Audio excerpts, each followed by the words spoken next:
Buenas Tech Junglers, Filmar here. Welcome to Tech Jungle. A couple of months back, Xiaomi launched its 11T series in the Philippines. This series is focused on a downscaled or mid-range phone that has a flagship specs for an affordable price, offering about everything you'd expect from a flagship phone without the hefty price. Here is the Xiaomi 11T. The Xiaomi 11T comes with a top-of-the-line MediaTek processor, a stunning display, Dolby Atmos audio, 5G speeds, triple cameras with AI features, a Wi-Fi 6, Bluetooth 5.2, and a 5000 mAh battery with a 67-watt supercharged or hypercharged power brick. The box comes in a white color. It is very simple and clean. Opening the box, you will get the manuals, SIM ejector pin, a free jelly case cover, a warranty and manual papers, the Xiaomi 11T unit itself, the USB Type-C cable, 67-watt power brick.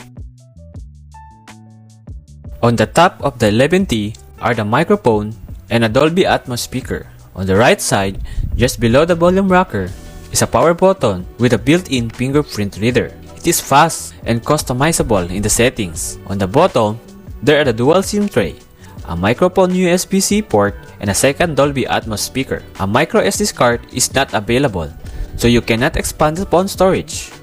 The left side is clean with no buttons. The Xiaomi 11T has a less premium design and build quality.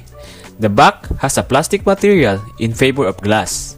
The Xiaomi 11T's box has a lovely brushed metal design coated under the glass texture. But be warned, it attracts fingerprints like crazy and it is slippery. So please do use the free case cover to solve the issue. Overall, it feels compact, very light, and easy to grip. The phone has an IP53 rating protection. It is resistant to water spray up to 60 degrees. You can get the 11T in 3 different colors: the meteorite gray, celestial blue, and moonlight white. The phone display is flat, featuring a 6.67-inch AMOLED screen that supports HDR10+ True Color.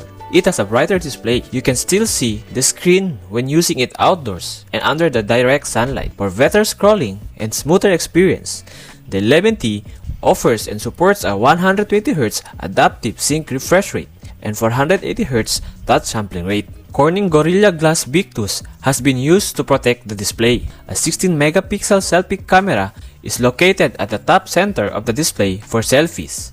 The 6.67-inch AMOLED display's bezels are well balanced, and the edge-to-edge display looks lovely and brilliant. You'll be able to select from a variety of display color schemes, including vivid, saturated, and original colors in the settings. You can also use adaptive colors based on the ambient light in your location, and you can manually modify the color temperature to make everything look exactly how you want it to.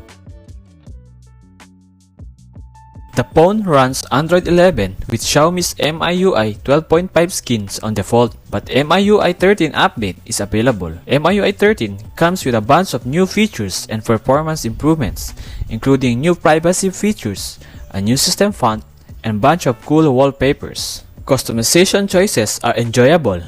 I appreciate how sliding down on the top left brings up a simple notification, while swiping down on the top right brings up your settings and smart devices separately. There is a small number of bloatware apps installed that can be removed. The MediaTek Dimensity 1200 Ultra 5G SoC is used in the 11T. I never had any slowness or dragging, and the chip handled anything I threw at it with ease, including a many number of open Chrome tabs, light gaming, and snapping photos. Playing heavy games like Call of Duty Mobile is set to the highest graphic settings in default with max frame rate supported.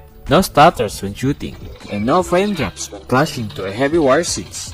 The graphics are amazing.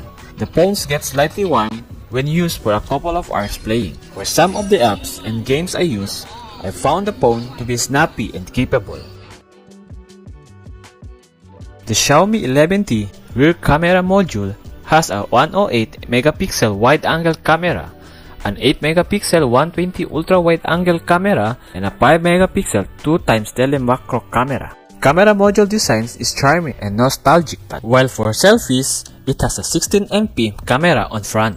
The 108MP main camera uses a 9-in-1 pixel arrangement to create a 12MP image. This can be a useful feature if you need to crop because the image will look better with less hallowing. The 8MP ultra-wide has a 128-degree field of view, which is ideal for large landscapes and group photographs. There is some minor distortion around the edges, but not a big issue. The Mi 11's 5MP tele-macro camera serves as the third camera. It has a 2x magnification and a focusing distance of 1.18 inch. At the distance, the results are remarkable, allowing you to be creative.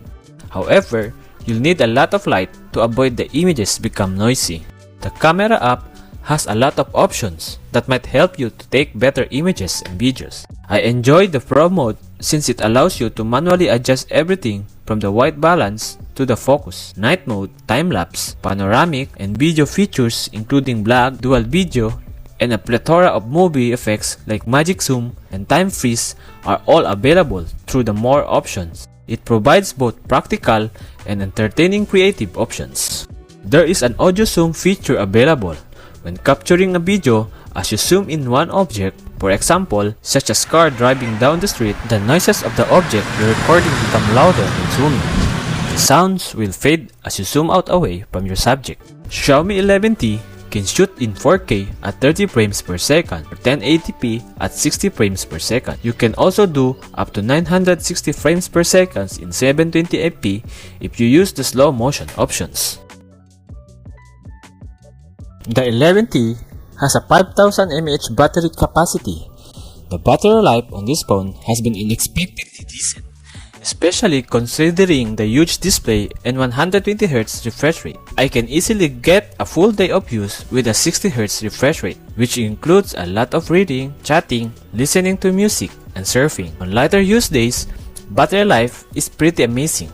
I have no complaints. The 11T lacks a wireless charging, but Xiaomi includes a fast charger, 67-watt power brick, and which they called hypercharger. Xiaomi 11T can charge from 0 to 100% in 45 minutes.